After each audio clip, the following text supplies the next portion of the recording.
Tapos na ang mga World Cup kung saan mga Dream Team pa ang pinapadala ng Team USA. Di na rin makakapaglaro sina NBA MVPs Nikola Jokic at Giannis Antetokounmpo. Kaya heto pa ang ilan sa mga dahilan kung bakit huwag ka nang manood ng World Cup sa Pilipinas. Pero bago natin pag-usapan, palike naman ang ating video bilang suporta.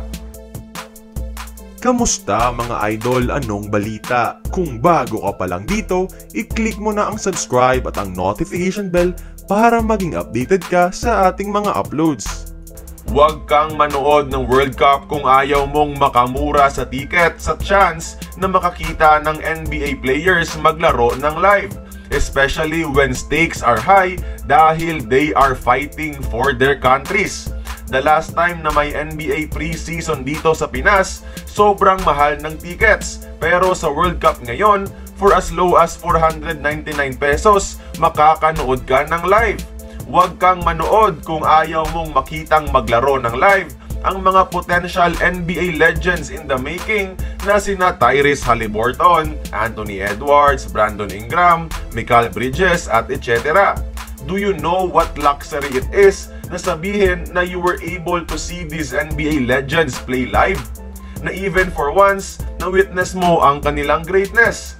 Huwag kang manood ng live kung ayaw mong makita ang isa sa mga best NBA stories ever in Austin Reaves.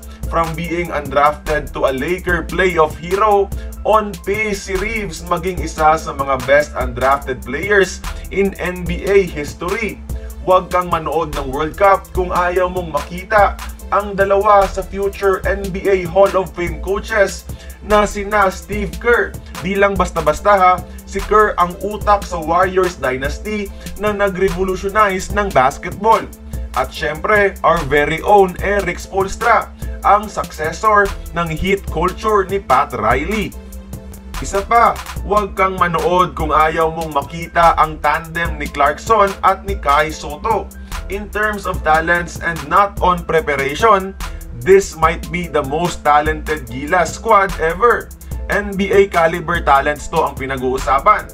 Dito rin natin makikita kung anong kayang gawin ni Jordan Clarkson on the biggest level, especially galing siya sa kanyang best NBA season.